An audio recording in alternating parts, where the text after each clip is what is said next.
Am I the idiot for letting my girlfriend meet her ex? And then confronting her about it. I, 23-year-old male, have been dating my girlfriend, 24-year-old female, for over a year. I've been the boyfriend that treated her the best, changed her lifestyle to be healthier, has her parents' approval, etc. She used to get abused and lied to in previous relationships. We are now away on a business trip, not really business, but it's for my job. And we are staying at a hotel, which happens to be an estate her ex-boyfriend from 3 relationships ago lives in. As said, this is a work trip and I will need to leave the hotel for a few hours. And she has the entire place to herself. She has the option of accompanying me to my job out here, but has opted to stay at the hotel. Skipping forward, she's texting her ex, who she changed the contact name on her phone for. And they've already planned on meeting in the evening today. They will be meeting at the hotel that we're staying at. I'm not sure what my options are. My original plan is to let them meet and catch them in the hotel together. But when that happens, what next? Do I beat up the ex-boyfriend? Do I yell at her for cheating? Do I just act casual and say I came back to pick something up? The issue is we're still here for 4 more days after, and her parents are expecting me to take care of her on this trip, so I can't just kick her out. I'd have to hear some sob stories for the next 4 days, and her trying to find a way to make it seem like she wasn't cheating. The other issue is, what if the ex bails and they don't meet up? She still had the intent to meet up with him. Do I just act like nothing was going to happen? She deletes the messages from her phone so I'd have no living proof that it was going to happen. And then on top of it, she will know I went through her phone, which I normally don't do. But I just had that gut feeling that she'd do exactly this, as I knew from previous stories she told me about this ex, and that he lives in this exact state we're at. She claimed to have blocked this ex a long time ago. About 6 months into the relationship, she accidentally unblocked him, which is how I caught him trying to call her. She blocked him after we discussed it, and I thought that was over. Now it's about 7 months later since then, and she's talking to him, has him as a girl's name on her phone, and on Do Not Disturb, so the messages don't pop up. Almost forgot. About a month ago, I waved at a high school friend, female, who used to be on my track and field team. I didn't try to engage in conversation, just a simple hi as my girlfriend was right next to me, and we were walking in opposite directions. She went on a whole argument that it's disrespectful to even know other girls, to even say hi, to even look in the direction of another girl. Which brings me to how I saw the signs before, because now she's not only talking to a guy, she's planning on meeting up with him in a different state. One more thing. She thinks the hotel only had 1 key card, but I have the second one. The only problem is that if I were to even catch them in the act, she always uses the extra lock from someone breaking in. How should I go about this if they're both inside the room? And she won't open the door because obviously she'll get caught cheating. Now for a few comments before the update. Comment 1. Brother, why are you even entertaining these comments? Take pictures of the texts on your phone. She can't delete those. Call her out and move on. Since you all are out of state and in a hotel, tell her she'll have to stay in the hotel for the next 4 days. You're not the one who decided to throw a wrench into the relationship. Comment 2. Her parents are expecting me to take care of her on this trip. Call her parents. Tell them that their daughter is cheating with her ex on this trip, and they're going to need to get her a new room to stay in and arrange her return travel. Then sit back and watch her be surprised. Now for the update. Hey everyone, a lot has happened since my last post. So I decided to go with my gut and let them meet. I left the hotel for my work, but I came back earlier than planned. I used the second key card to get into the room, but as I expected, the extra lock was on. I knocked on the door, and after a few moments, she opened it, looking surprised and a bit guilty. Her ex was sitting on the bed, looking uncomfortable. I kept my cool and just said I forgot something. I grabbed my laptop and left the room, but the tension was thick. Later that evening, I confronted her. I asked her why she was meeting her ex, and why she lied about blocking him. She tried to play it off, saying they were just catching up and that it was innocent. But I could see through her excuses. I told her I knew she had changed his contact name, and that she had planned this behind my back. She started crying, saying she was sorry and that it was a mistake. I didn't know what to believe. The next few days were awkward. We still had to stay in the hotel, and her parents were expecting me to take care of her. She kept trying to apologize and explain herself, but I was too hurt to listen. I felt betrayed and didn't know if I could trust her again. We had a few arguments, and she kept insisting that nothing happened between them. But the fact that she lied and planned to meet him was enough for me. One night we had a long talk. She opened up about her past relationships and how she had been abused and lied to. She said she was scared of losing me and that she didn't know how to handle her feelings. She admitted that she still had unresolved feelings for her ex and that she was confused. I could see the pain in her eyes, and it made me realize that she was struggling with her own demons. I told her that I needed time to think and that we needed to take a break. She was devastated, but she understood. We decided to finish the trip and then take some time apart to figure things out. It was hard, but I knew it was the right thing to do. During the break, I had a lot of time to reflect on our relationship. I realized that I had been trying to change her and make her fit into my idea of a perfect girlfriend. I had been controlling and not giving her the space she needed to heal from her past. I also realized that I had my own insecurities and that I needed to work on myself. We eventually met up to talk about our future. She told me that she had been seeing a therapist and that she was working on her issues. She apologized again for lying and said that she wanted to make things right. I could see that she was genuinely trying to change, and it made me hopeful.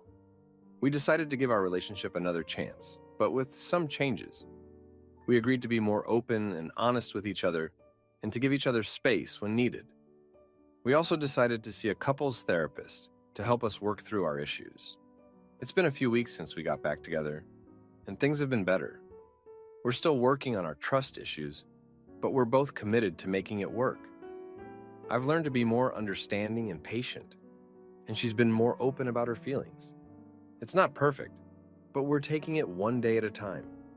Looking back, I can see that this whole situation was a wake-up call for both of us. It made us realize that we needed to address our issues and work on ourselves before we could have a healthy relationship. It's been a tough journey, but I believe we're stronger because of it. Now for the next story. Am I the idiot for leaving my controlling boyfriend after he freaked out over me having coffee with a friend? I've lived with my boyfriend for almost a year now, and we've been together in total about 2.5 years. We've been having a lot of arguments on the topic, and my family thinks he's too controlling. I've made a list of some of the things I think might be too much, and I'm not sure what to do. There are more, but these are the bigger ones. We've had a talk about it more recently, and he justifies them because I often lie and do things behind his back, so I can't be trusted. The numbering in the list has no significance. 1, I have to tell him when I drink coffee or get an energy drink, because he doesn't want me to get addicted to caffeine. He justifies this because my mom drinks a lot of energy drinks. 2, I can't smoke nicotine at all. He doesn't want me to get addicted. 3, I can only smoke my medical marijuana once a month at most. He doesn't want me to get addicted. When we weren't living together, I didn't have to tell him at all. I smoked every night for sleep and occasionally for fun or panic attacks. Then I had to talk to him about smoking unless it was for sleep. We broke up for a bit, and one of his terms for getting back together was that I couldn't smoke more than once a month. 4, I can't smoke with other people unless he says he's okay with it. 5, I have to ask him if I can drink, but he's okay with it multiple times a week. 6, I can't wear short shorts or an exposed shirt. Tight pants or shirts are cutting it close. I can't be too exposed if I leave the bedroom at all. I prefer he not leave the room shirt/pantless when the roommate's girlfriend is around. 7, I can't make any purchases without consulting him first and making sure he's okay with it. I ask that if he expects that of me, I want the same. I get told about his purchases most of the time. He wants to make sure I'm saving enough money to pay off his student loans when he gets out of college. 8, I have to tell him when I leave the house and where I'm going, but I expect the same from him. 9, if I leave the room and he asks, I have to tell him where I'm going and what I'm doing. If I'm going to be gone for longer than a handful of minutes, I have to tell him without being asked. I told him that I'm not okay with telling him what I'm doing in the bathroom when I go to the bathroom. I said that as long as he expects that of me, I expect that of him. 10, I can't talk to other people about us or our arguments. Venting isn't valid, and my opinions should come from me, not outside influences. 11, If I've done something he thinks was wrong, I have to apologize. It doesn't count if I took too long to do it, if he had to prompt me for it, or if it doesn't seem like I mean it. 12, he says he's justified in doing things like going through my messages, looking at my bank transactions, drug testing me, and other various things along those lines, because I have a history of lying and doing things without telling him. He gets angry when I say it feels like I have to ask permission to do things, because I don't need to ask permission. He's entitled to being upset. I say he is entitled to feeling upset, but his behavior is more than just feeling upset. We'll argue about it for hours, he'll get very angry, he'll want to go through my stuff and get angry if I don't want him to. He'll start talking about breaking up or taking a break, which is usually just all the same restrictions, but less affection. He'll say he's not comfortable saying I love you back and doesn't want to answer when I ask if that means he doesn't love me anymore. Last time he said he didn't love me, I said I didn't want to answer certain questions because I didn't feel comfortable being so vulnerable with someone who didn't even love me. I think that's why he stopped straight up saying he doesn't love me and does that instead. Now, for a few comments before the update. Comment 1. This jerk thinks you're a toddler. Are you a patient at a mental health facility? What the frick? Don't just break up with this jerk. Tell him to kick rocks. Who the frick does he think he is, and why are you wondering if this is controlling or not? Do you think it's remotely normal for an adult to be monitored this way? He has zero consideration for you. That's what you need to accept and come to realize. This dude thinks you're an idiot. He treats you like a mentally incapable child. Does he even like you? This isn't respect. Frick him. Comment 2. Sorry to be the bearer of bad news, but it seems like you're in a hurtful relationship. He controls more or less everything. That's not normal, and you know it's not from what you've said. Now, for the update. Hey everyone, a lot has happened since my last post. So, 3 days ago, I decided to go out for a coffee with my friend Sarah. I didn't tell my boyfriend because I just wanted a break from all the rules. I thought it would be harmless, but when I got back, he was furious. He had called me multiple times, and when I didn't pick up, he assumed the worst. We had a huge argument, and he accused me of lying and sneaking around again. I tried to explain that I just needed some space, but he wouldn't listen. He went through my phone and saw the messages between Sarah and me, and that made things even worse. The next day, I was still upset from the argument, so I decided to go for a walk to clear my head. I didn't tell him because I knew it would lead to another fight. When I got back, he was waiting for me at the door. He demanded to know where I had been and why I didn't tell him. I told him I needed some time alone, but he didn't believe me. He said I was being selfish and that I didn't care about his feelings. I felt trapped and didn't know what to do. Later that evening, I was talking to my mom on the phone, and she could tell something was wrong. I broke down and told her everything. She was really worried and said I needed to think about my own happiness and well-being. She reminded me that I deserve to be with someone who trusts and respects me. Her words hit me hard, and I started to see things differently. The next day, I decided to have a serious talk with my boyfriend. I told him that his controlling behavior was making me miserable and that I couldn't live like this anymore. He got defensive and said he was just trying to protect me. I told him that I appreciated his concern, but I needed to have some freedom and trust in our relationship. He didn't take it well and started yelling at me.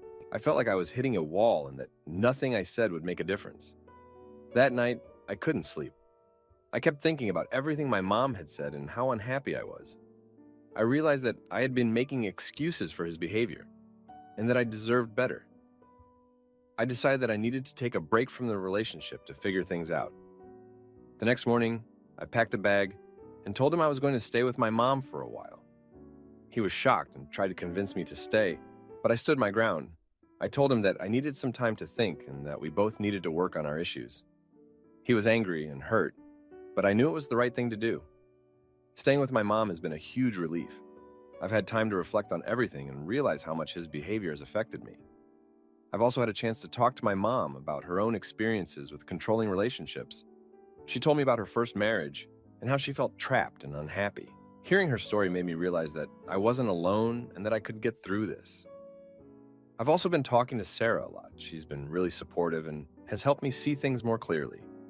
She told me about her own struggles with a controlling partner and how she eventually found the strength to leave. Her story has given me hope and made me realize that I deserve to be happy and free. I've been thinking a lot about my future and what I want in a relationship. I know that I need to be with someone who trusts and respects me. I also need to work on my own issues and learn to be more honest and open. I realize that I've made mistakes, but I also know that I deserve to be treated with kindness and respect. I'm not sure what the future holds for my relationship with my boyfriend. I still care about him, but I know that things need to change. I'm hoping that this time apart will help us both see things more clearly and work on our issues. But before I get into that, I need to focus on myself and my own happiness. Now for the next story. I needed to get it out of my system and just process through it from different perspectives. Because even though it has been discussed, it still weighs on me. To clarify, it was addressed when I was postpartum, and he did not cheat. After some thought, it's the hospital event that bothered me most, at the start of our parenthood chapter. And the not knowing where she was coming from when asking my husband to be her date when I was at my most vulnerable. And yes, I have been insecure and have been open with my husband about how I've been feeling. We had a second child and have been struggling with different parts of the postpartum journey, sleep deprivation, weight changes, schedules, weaning, etc., and been feeling insecure once again. The beginning of motherhood, literally still at the hospital and raw from birth, began with another woman entering our space and asking to take him away, even before any family of ours visited. So yeah, I've been insecure. I'm not apologizing for how I've felt and acknowledge I have a lot of internal work to do as a partner, individual, and parent. Regardless, my post was asking, how do I get over it? And therapy has been the suggestion. Thanks again. A few years ago, my husband worked with a Vietnamese foreign national who he kind of mentored at work and trained her. She seemed sweet, and I never felt threatened. Then she started sending him home with boxes of fruit, purchased some food for Thanksgiving, and sent it home with him, would call him past midnight, from Vietnam to talk about her parents, etc. I called him out as she is married, and I was pregnant with our first child at that time. He told me she wasn't close to her husband because they only married for papers and even lived in separate apartments. Well, the final straw of doubt was when she showed up at the hospital the day after I gave birth to our child. She was dressed in a full gala gown due to a work function for them that day, and asked my husband, in front of me, if he wanted to be her date that night for the event, since I couldn't go anywhere. Livid is a mild description of what I felt. He isn't going anywhere with you. We just had our baby, blurted out of my mind. And my husband had a brief look of disbelief in face. And he too told her no, because he was on paternity leave and was staying with his wife and newborn. It's been 5 years since then, and I can't shake the feeling that he cheated on me while I was pregnant. It's been hard to reconcile his serious demeanor and gentleman ways with the evidence that there may have been something. He swears she's just friendly and didn't have friends, and maybe a cultural difference. Well, we had a date night a few months ago in which, in an inebriated state, I told him that even if he cheated on me, I'd still love him. I don't know what I was expecting, and I guess I may not have meant it because when he just chuckled and laughed it off, he did not deny it. I've been thinking of it as a hypothetical these past 5 years, and now it's turned into a real possibility. I keep having dreams where he's cheating with coworkers and fathering a child, etc. Not knowing is eating at me. But if I keep prodding him about it, I may as well divorce. What should I do to let it go and believe him? Now, for a few comments before the update. Comment 1. I am having trouble picturing a person who, in fact, had not cheated, feeling any compulsion to reply to, I'd love you if you cheated, with, but I didn't cheat. If he had cheated, possibly he'd deny it? But in no way is denying it the natural response to your comment. From what you've said, it sounds quite probable that she was infatuated with him. But nothing you relate suggests he felt that way about her in return. Comment 2. I think you need to talk to him when you are sober. Just say, hey, I want to talk about what I said that night. I had some feelings about the closeness between you and your coworker. Just talk to him about the concern you had. I agree with the people saying he may have laughed because he thought it was just a silly, drunken statement you made in the haze of a few drinks. Now for the update. Hey everyone, thanks for reading. So, a lot has happened in the last 3 months. and it's been pretty hard on us of emotions and events. First off, my husband and I have been trying to work through my insecurities and the lingering doubts I have about his relationship with his former coworker. We decided to go to couples therapy, hoping it would help us communicate better and rebuild trust. The session started off well enough, but things took a turn when the therapist suggested we each write a letter to the other, expressing our deepest fears and feelings. I poured my heart out, detailing my insecurities and the pain I felt when his coworker showed up at the hospital. When it was his turn, he admitted that he felt suffocated by my constant suspicion and that it was affecting his ability to be a good father and husband. This revelation hit me hard. I realized that my insecurities were not just my own burden, but were also impacting our family. I felt a mix of guilt and frustration. I wanted to trust him, but the nagging doubts wouldn't go away. The therapist suggested we take a break from the sessions to process everything, and that's when things started to escalate. One evening, while I was putting our youngest to bed, my husband received a phone call. I could hear his voice getting louder, and when I came downstairs, I saw him pacing back and forth, clearly agitated. He hung up abruptly when he saw me and tried to brush it off as a work call. But I knew something was off. I pressed him, and after a heated argument, he admitted that it was his former coworker. She had called to say she was in town and wanted to meet up to catch up. I was furious. After everything we had been through, the last thing I needed was her re-entering our lives. I told him that if he met up with her, it would be the end of our marriage. He insisted that it was just a friendly catch-up and that he had no intentions of rekindling any sort of relationship with her. But I couldn't shake the feeling that there was more to it. The next day, I decided to take matters into my own hands. I found her number in his phone and called her. I told her in no uncertain terms that she needed to stay away from my husband and our family. She seemed taken aback and assured me that she had no ill intentions, but I wasn't convinced. I hung up, feeling a mix of empowerment and dread.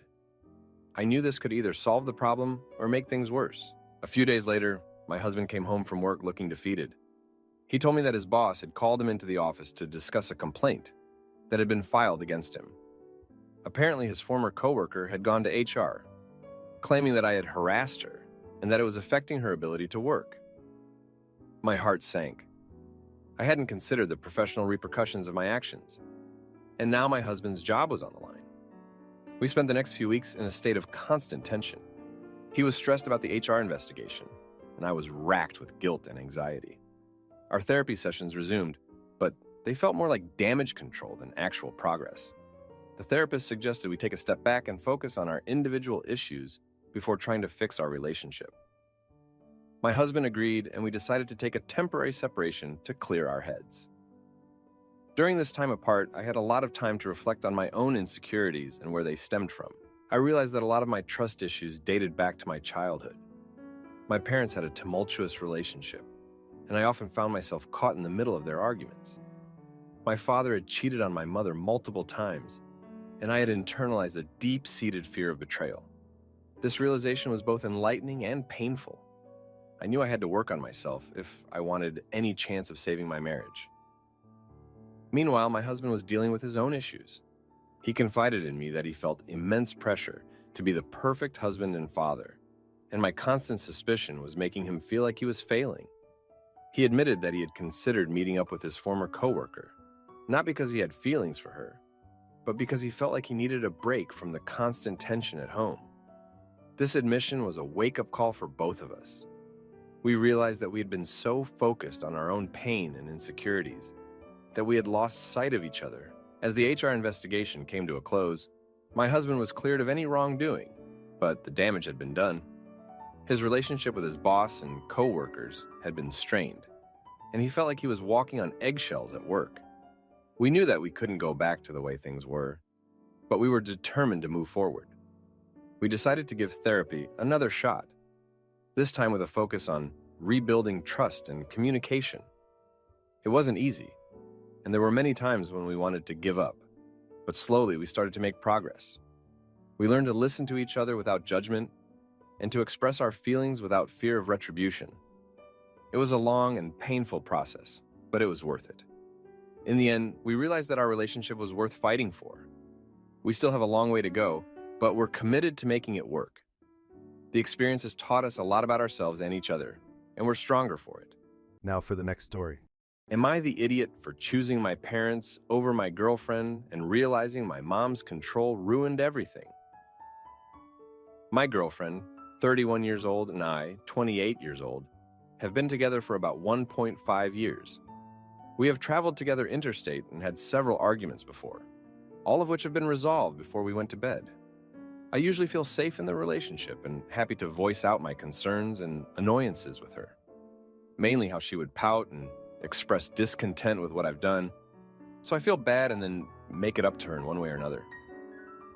Just for context, my parents do not like my girlfriend. This has been the case since day one, but we still decided to go through the relationship and try to weather the storm. We've had several discussions about my family, and I've always reassured her that it is something that takes time. We have had several dinners and celebrations with her family, but only 2 dinners with my family. Fast forward to a few days ago when she invited me to a wedding of her friends in another country. We have been to several weddings interstate, so traveling together is not a new thing for us. The dates for the weddings were on my father and mother's birthdays, both of which were near Christmas. She told me to have a chat with my parents, as I still live under their roof. My mother was not agreeable to traveling overseas with her, and as I was thinking long term, I wanted to give my mother this to keep the peace and then negotiate having Christmas dinner together with my girlfriend. I told my girlfriend this decision and what I was aiming for, Christmas dinner invitation. She started giving me the cold shoulder and the eye rolls, and when we parted ways for the night, she mumbled, "It's always about your mom." I got a phone call not too long later in the night where she suddenly blurted out, "I give up and I can't do this anymore." It was a shock, and I was speechless more than anything. She reaffirmed that this was what she wanted, as continuing things wouldn't change anything, so we ended things. I remember telling her that we would only ever bring up breaking up in talks and arguments if we were serious about it, never as a joke. She contacts me the next day to chat about it in person. She apologized and wanted to patch things up, to which I answered that it was better for things to break off, as saying something like that had to come from somewhere, and that she could find someone better to meet her timeline needs. Tears were shed, and I took that as closure. I got contacted again the next day and was asked, "Do you really want to throw our relationship away?" I felt bad, and I kept thinking that I could make things work. But the realization that she's older than me and our timelines in life weren't matching up meant that I had to let her go instead of caging her in the relationship, and with how my family dynamics were different from hers. I was really committed to the relationship and had laid out my plans and timeline for her to get married and have children together. I even considered plans with my career to suit things better with her. I just needed time to set everything up, but I always felt pressured by her to get married quicker and have children quicker. Her sister has a boyfriend of longer duration, and she is treating it as a competition with her sister to who gets married first, as she's insistent that the first one to get married will have a grander wedding and get more monetary support from the parents. This rush was something I always disagreed with her on and always felt pressured by. I always wonder if it was the right choice to let her go. People my age said no, but people of my parents' age said it is. Now for an update. Thank you everyone for your harsh but needed criticisms. I have now proceeded to seek professional help and therapy. I looked up qualities of an enmeshment family, and it is exactly what is happening to me. I will be working on this and myself. Now for a few comments before the update. Comment 1. OP. So you thought that offering to let her come to Christmas dinner at your mother's house was a deluxe trade in exchange for missing her friend's wedding and traveling overseas? You thought that she'd think that was a prize, missing her own beloved family holiday to spend Christmas with your parents who dislike her? Comment 2. She found time for you to get away and be a normal couple at a wedding. You declined and offered her time together, supervised by people who hate her. And she'd be missing out on Christmas with people who don't resent her existence. It sounds like there was no place for her in your family, and she got tired of it. Now for the update. Thank you everyone for your comments and support. After the breakup, I decided to focus on myself and started therapy to deal with my family dynamics. The first few sessions were eye-opening.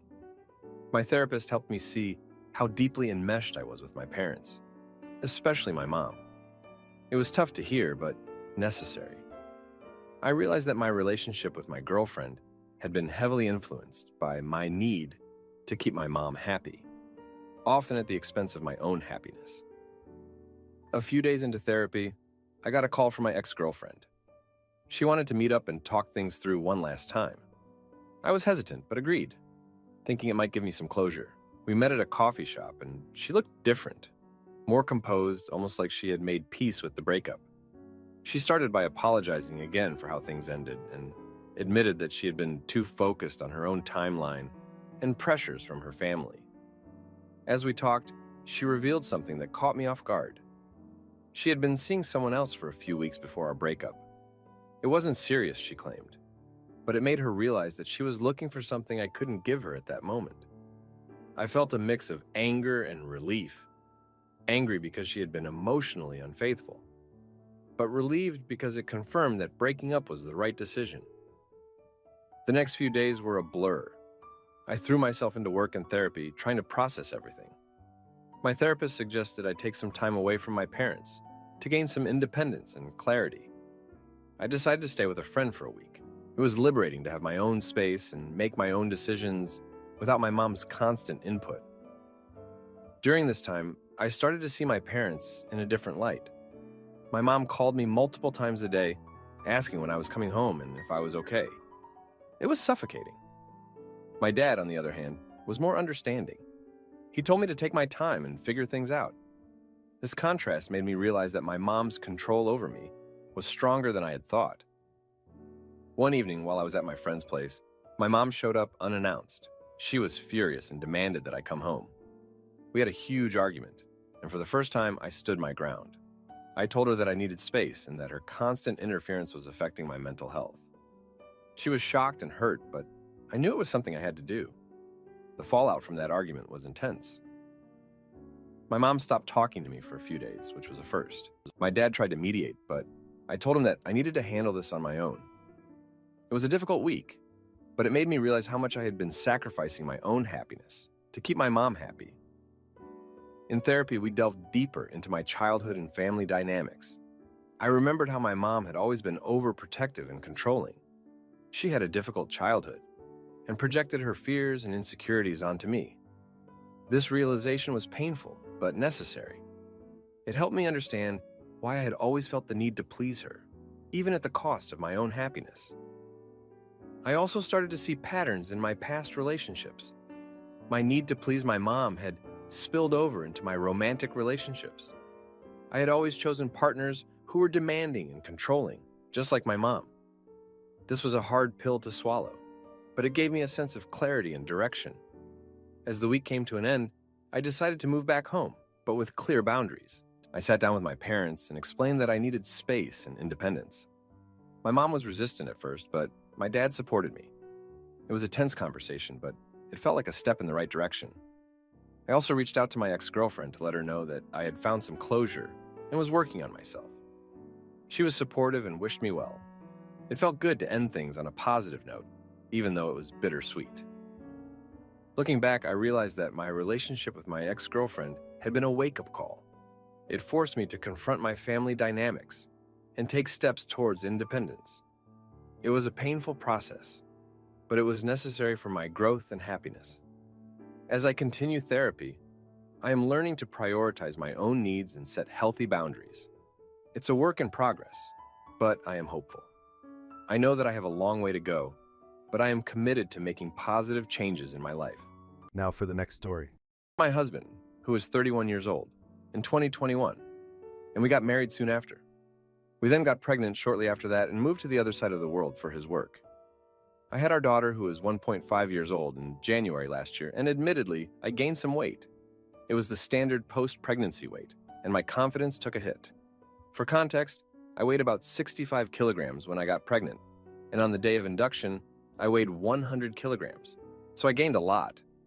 I lost 25 kilos, and then my husband generously paid for my liposuction and breast implant replacement.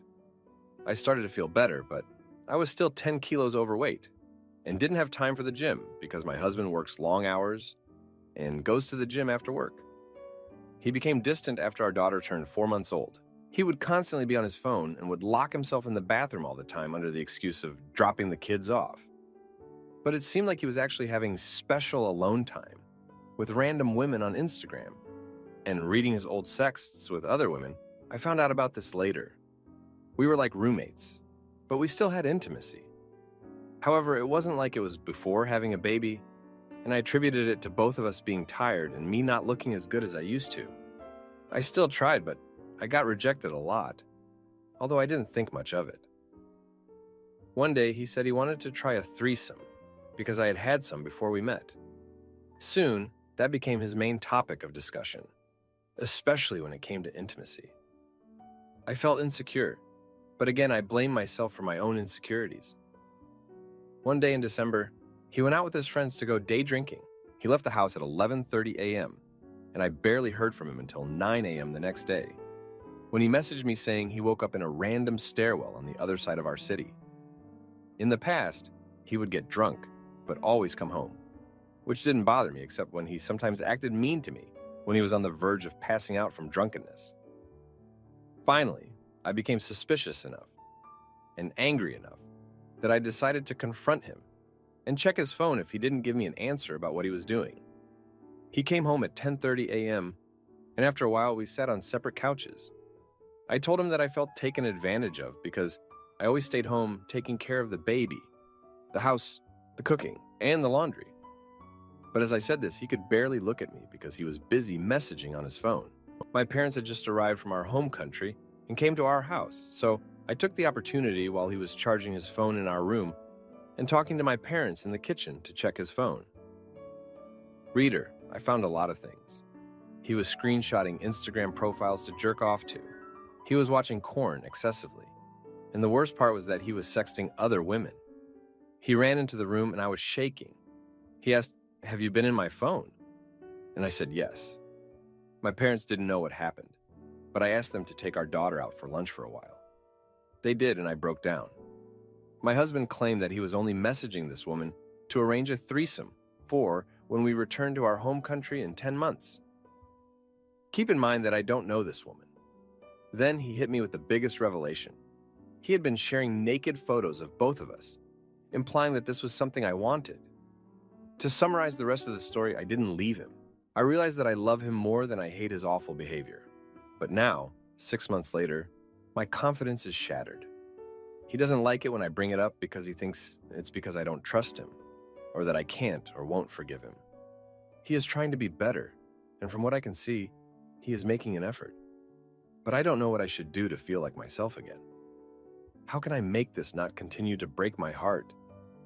How can I let him know that I forgive him? But the pain hasn't gone away yet?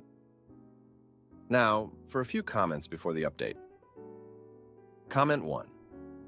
Do you not worry that you are giving him the green light to treat you disrespectfully and engage with other women? Unless there are some consequences of his actions, he will simply do a better job at hiding his gross behavior. Comment 2. Honestly, why would you do this to yourself? Get out. He just uses you. Do you not have any kind of self-respect to understand that this is not okay? You're basically his servant, taking care of your kid and taking care of the house. Now, for the update. Hey everyone, thanks for sticking with me through all of this. So, a week ago, things took a turn I didn't see coming. My husband and I had been trying to work through everything, but I made a mistake that changed everything. I was feeling really low and decided to confide in my best friend back home. I thought she would understand and give me some advice, but instead, she told me I needed to leave him immediately. She was so adamant about it that it made me second-guess everything. I started to think maybe I was being too forgiving, too naive. That night, I confronted my husband again. I told him about my conversation with my friend and how she thought I should leave him. He got really defensive and angry, saying that she didn't know the whole story and that it was unfair for her to judge him. We ended up having a huge fight and he stormed out of the house. He didn't come back until the next morning, and when he did, he looked like he hadn't slept at all. He told me he had been driving around all night thinking about everything. He said he realized he had been taking me for granted and that he needed to make some serious changes if he wanted to save our marriage. He promised to cut back on his gym time and spend more time with me and our daughter. He also said he would go to therapy to work on his issues.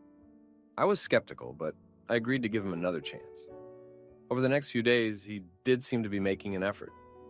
He came home earlier from work, helped out more with our daughter, and even suggested we go on a family outing to the park.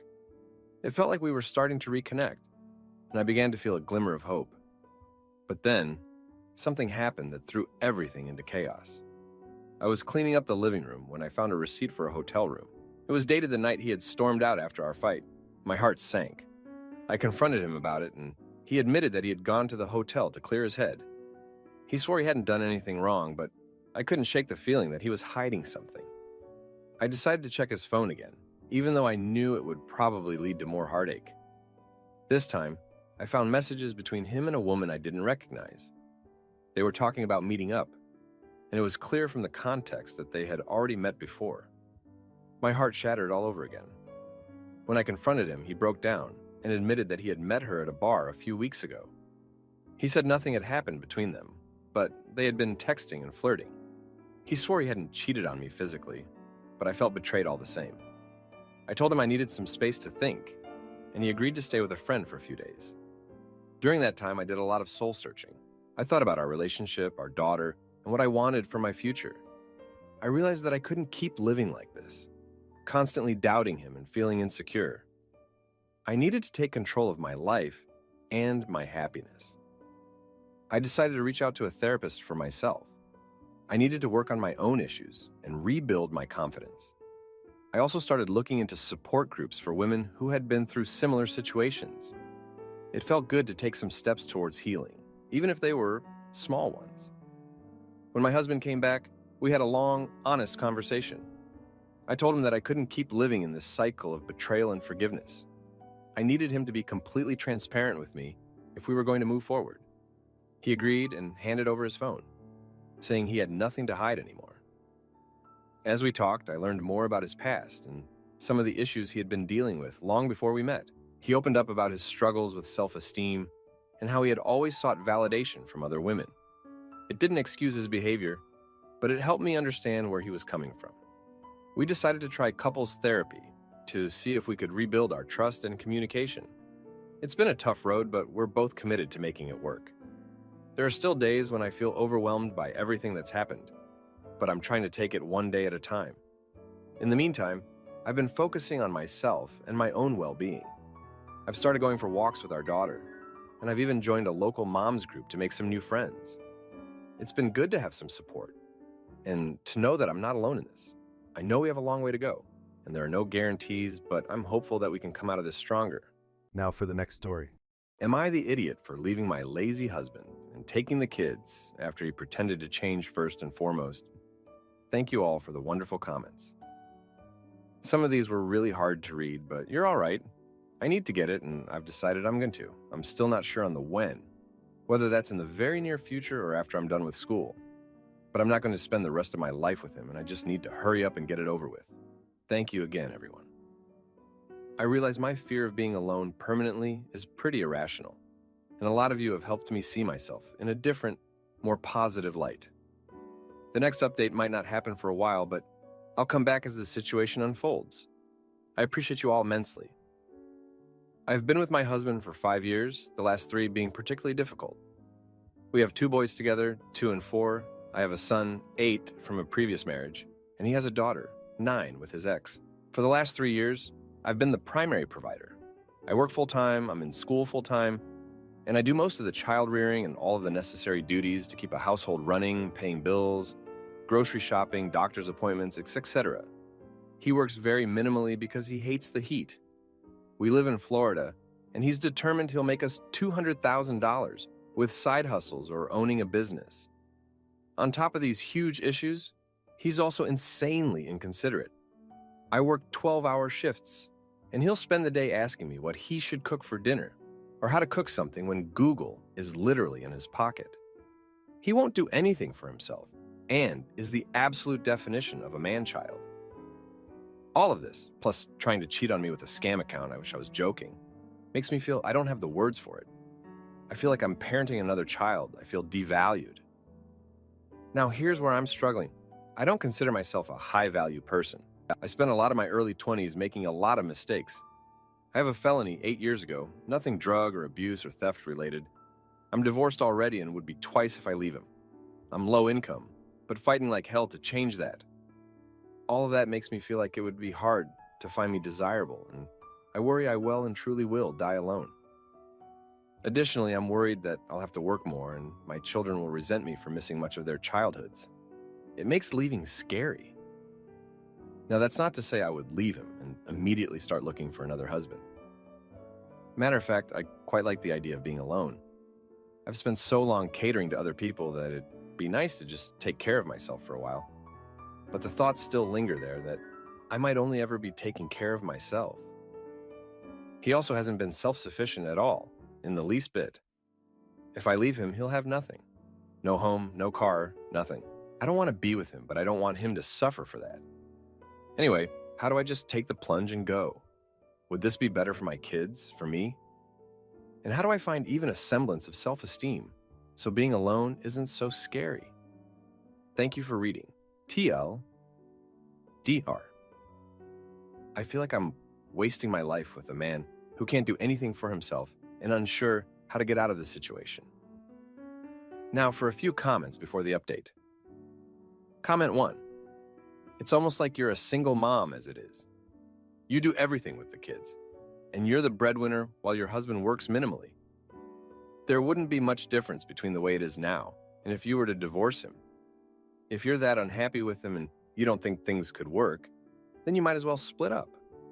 As for your fear of being alone, just focus on yourself for now, and everything will come together eventually.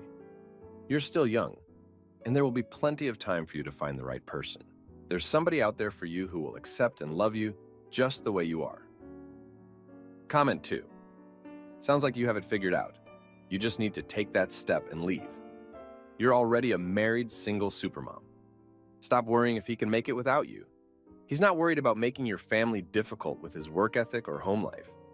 You said he's inconsiderate. He sounds like he's your 4th kid. You got this.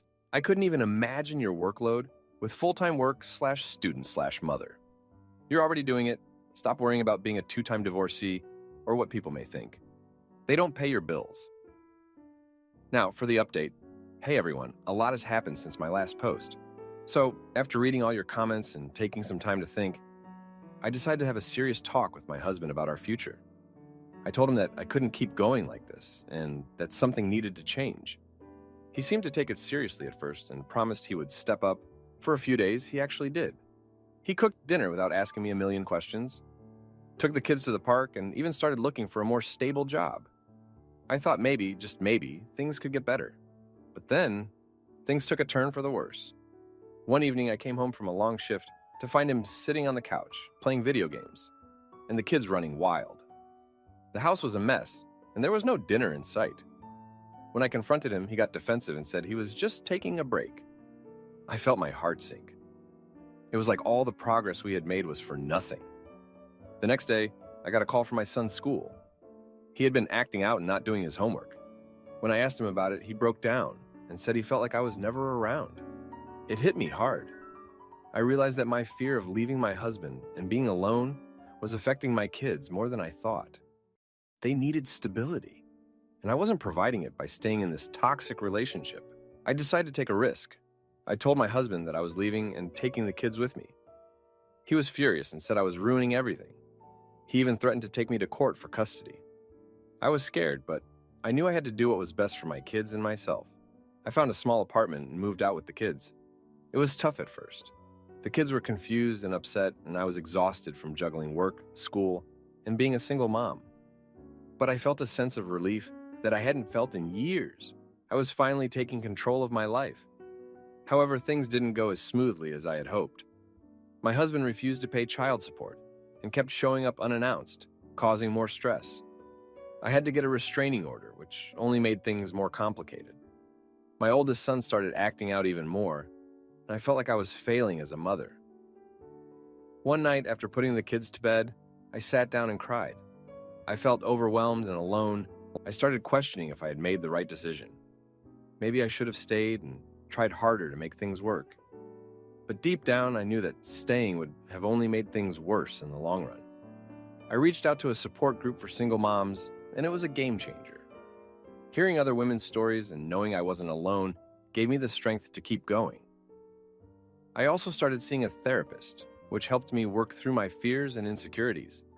As for my husband, he eventually found a job and started paying child support. But our relationship remained strained. We only communicated through lawyers, and it was clear that he was still bitter about the separation. I tried to focus on my kids and my own well-being, but it was hard not to feel guilty about the whole situation. One day, while going through some old photos, I found a picture of my husband and me from when we first started dating. We looked so happy and carefree. It made me wonder where things had gone wrong. I realized that we had both changed over the years, and maybe we were never truly compatible. It was a painful realization, but it helped me come to terms with my decision. In the end, I knew that leaving my husband was the right choice, even if it was the hardest thing I had ever done. My kids deserved a happy and stable home, and I deserved to be happy too. It wasn't going to be easy, but I was determined to make it work.